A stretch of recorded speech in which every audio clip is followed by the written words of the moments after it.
Oyentes de Radio Sefarad, bienvenidos una semana más a este Revista de Medio Oriente, el espacio que dedicamos con Masa Gabriel a analizar los medios de comunicación desde su punto de vista, que nos trae desde Boston vía Skype. ¿Qué tal? Muy bien, ¿cómo estáis vosotros, Alejandro? ¿Qué tal todo por Madrid? Bueno, muy bien, aquí retomando asuntos, acercándonos a elecciones israelíes, a festividades también. Tenemos muchos temas, pero aquí nos ceñimos a la actualidad periodística que te llama la atención, que ves en medios en español, y en este caso nos querías comentar una noticia publicada por El País acerca de un acto, ¿no?, que Netanyahu, el primer ministro israelí, tenía lugar en Hebrón. Y sí. Bueno, ¿cómo se titulaba este artículo y por qué, si no es solo el título del artículo, lo que te llamó la atención? Pues el artículo es fantástico para analizar todos los horribles, la labor realmente de demonización que está haciendo el diario El País con respecto a Israel. Y no solamente El País, evidentemente, pero en este artículo hemos utilizado para revisar un patrón bastante recurrente. El titular es: Netanyahu lanza su campaña en Hebrón para atraer el voto de los colonos. Es un artículo del 5 de septiembre. Empecemos por el titular, que ya está mal y que tiene una terminología cargada ideológicamente. Dice que Netanyahu inicia su campaña en Hebrón. Pero es que la campaña ya estaba en marcha.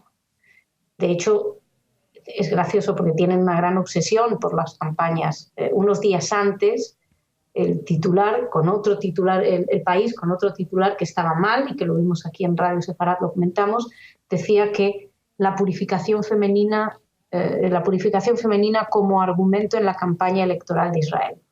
Es decir, como 15 días antes ya estaban hablando de la campaña electoral de Israel y de Netanyahu, y ahora resulta que lanza su campaña 15 días después. En fin, la cosa es como esa obsesión de meter la campaña electoral, pero bueno.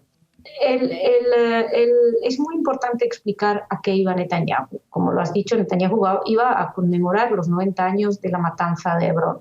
¿Y por qué esto es importante? Porque el discurso de Netanyahu tiene que ver con la matanza de Hebrón. Entonces uno imaginará, ¿el País explicará la matanza de Hebrón?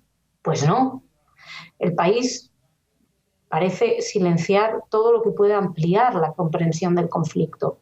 En este caso, por ejemplo, respecto a Hebrón, lo único que decía es el 90 aniversario de la matanza de 67 judíos en Hebrón en una revuelta árabe bajo el mandato británico sobre Palestina.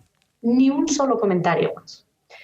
Pero es que la revuelta, esto lo vamos a hablar en otro momento, no es una revuelta árabe, era un pogromo, pero independientemente, la masacre de Hebrón es algo más, como digo, que una revuelta.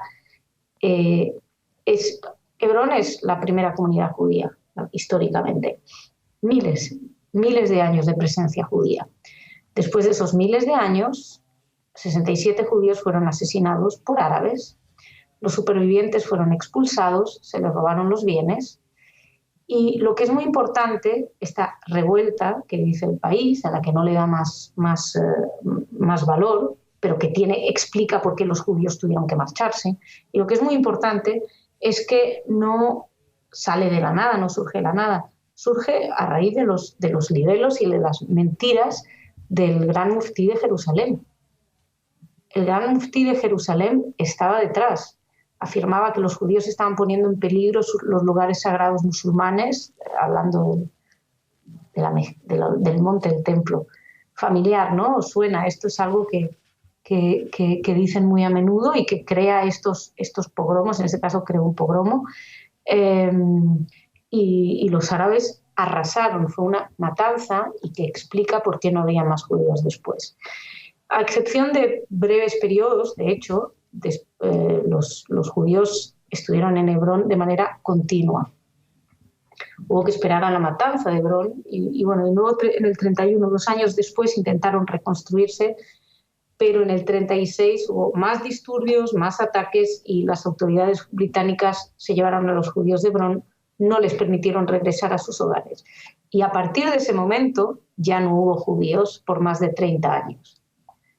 Esto es importante explicarlo porque si no lo que intentan dar, que lo tenemos en el titular, es esa idea de que los judíos son colonos, son ajenos a su tierra, como si fueran extraterrestres.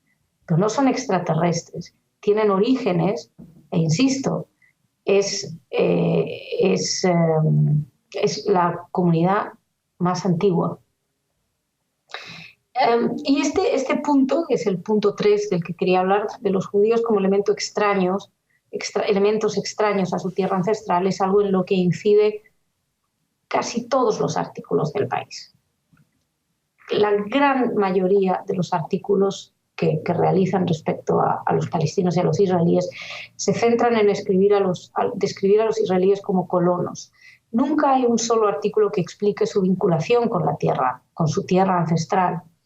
De hecho, el único testimonio que utilizan, y esto es un ejemplo perfecto para explicar la relación de los judíos con la tierra, es el de, ese y unas cuantas declaraciones de Netanyahu, pero encuentran a un rabino habitante de Hebrón que nació en Brooklyn, es decir, el punto del extranjero, una vez más el colono. Es muy interesante, dice que se puso su mejor traje negro para ir al evento, dice El País. Aquí uno se puede plantear, ¿realmente era su mejor traje negro? Pero bueno, eso no tiene mayor relevancia. Como tampoco tiene relevancia que se haya puesto un traje negro, a menos que lo que quieras explicar es que es un ortodoxo. Entonces, hay que recapitular. El medio no nos cuenta que los judíos fueron masacrados y expulsados. Y el único testimonio que encuentran es un judío vestido de negro, nacido en Brooklyn, que dice que Hebrón es suyo. Pues está manejado de una manera perfecta para que el público tenga una idea del judío robatierras, colono, que no tiene ninguna vinculación. Y es este manejo de fuentes, que es algo que hacen muy habitualmente, es, yo creo que algo que lo hemos hablado aquí muchas veces, pero que da perfectamente el tono y la manera en la que se maneja esta información. Es la única voz, al margen de lo que dije de las declaraciones oficiales de Netanyahu, la única voz israelí que recoge el diario. No pudieron encontrar a nadie que pueda explicar desde una perspectiva histórica o una perspectiva más argumentada. Tal vez el rabino lo hizo, pero bueno, las declaraciones que emplearon no iban por ahí. Nada que puedan explicar la relación de los judíos con Hebrón. Tampoco se pudieron ir a Wikipedia. Pero en el lado palestino sí hay explicaciones de un activista pacifista, Isa Amro, nacido en Hebrón. Entonces, fíjate, por un lado tenemos un pacifista nacido en Hebrón y por otro un ortodoxo religioso colono nacido en Brooklyn. A mí me parece como que están intentando que las simpatías del lector vayan por algún lado, ¿no? Por cierto, que respecto al simpático activista, omiten que es activista anti-israelí, que busca la desaparición del Estado israelí, del Estado judío, que está vinculado con otros activistas que apoyan a Hamás, que ha estado vinculado su organización ha usado redes sociales para lanzar mensajes de odio contra los judíos e incitar a la violencia. Muy pacífico todo, el activista pacifista. Entonces, tenemos este manejo de fuentes, las omisiones, y la idea es siempre despertar la empatía por uno de los lados del conflicto. Y entonces, ¿qué hacen? Pues emplean también el léxico, busca la misma línea. Y esto lo hemos visto muchas veces. Cuando, por ejemplo, El País habla de la explanada de las mezquitas, luego dice que los judíos llaman el monte del templo. Pero, o sea, ellos toman como propia la denominación que hacen los musulmanes o que hacen los de la zona. Y la de los judíos es la otra, la alternativa, es decir, la que no vale. Bueno, pues hacen lo mismo aquí con respecto a lo que es la tumba de los patriarcas o la mezquita de Ibrahim. El País elige la mezquita de Ibrahim para referirse al sitio histórico. Y aclara, también es conocida como la tumba de los patriarcas bíblicos por el judaísmo. O sea, el mundo entero lo llama mezquita de Ibrahim y los judíos solo lo llaman tumba de los patriarcas. Y esto además es falso. El cristianismo también lo denomina Tume los patriarcas, así está, explicado hasta que los musulmanes le cambiaron el nombre a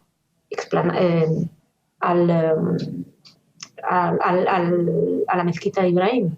Hay que decir también que si nos ponemos realmente estrictos, en hebreo se llama Meharat Hamachpelah, lo pronuncio fatal, pero significa la cueva de las tumbas dobles o la cueva de las tumbas gemelas. Y en árabe es la mezquita de Ibrahim. En fin, todo esto nos lleva a la doble vara de medir, que es algo que también tenemos aquí, que es muy interesante. Lo veíamos, por ejemplo, cuando hablaban de la masacre de Hebrón, hablaban de los árabes, ¿no? Una revuelta árabe. Luego cuando hablan de asesinato anónimo, luego cuando hablan del atentado terrorista en Hebrón, ahí sí dicen, dan nombre, colono, judío, etc. En cualquier caso, lo que no, que eso, bueno, pues a lo mejor es salvable, si quieres, si no entrara en un contexto total de demonización y de omisiones, pues se pasaría. Pero jamás mencionan, por ejemplo, que Hebrón es el segundo lugar más sagrado del judaísmo.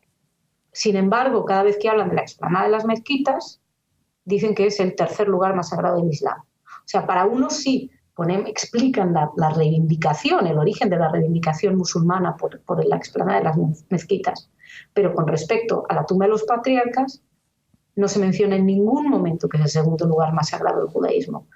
Algo que lo que logra es ocultar y negar la relación de los judíos con su tierra. Es la base de todo. Algo que es bastante habitual en el país. Y también tenemos que hablar de la cuestión de la falta de rigor en el léxico. Hemos visto muchos ejemplos. En este caso concreto, dice que el protocolo de Hebrón devolvió a los palestinos la administración del territorio. Y esto es falso. No se puede devolver algo a quien nunca lo tuvo. Jamás los palestinos tuvieron la administración de la zona. Antes del 67 fue Jordania quien controló la ciudad a raíz de su invasión de 1948 y de todo el territorio que le puso el nombre de Cisjordania. Pero antes de eso había estado bajo mandato británico, antes del Imperio Otomano, etc. Con lo cual, ¿por qué el país dice que lo devolvió? Porque volvemos a lo mismo. La imagen de los palestinos como pueblo autóctono, víctimas del colonialismo occidental, que está representado por los judíos. Entonces, estamos hablando de que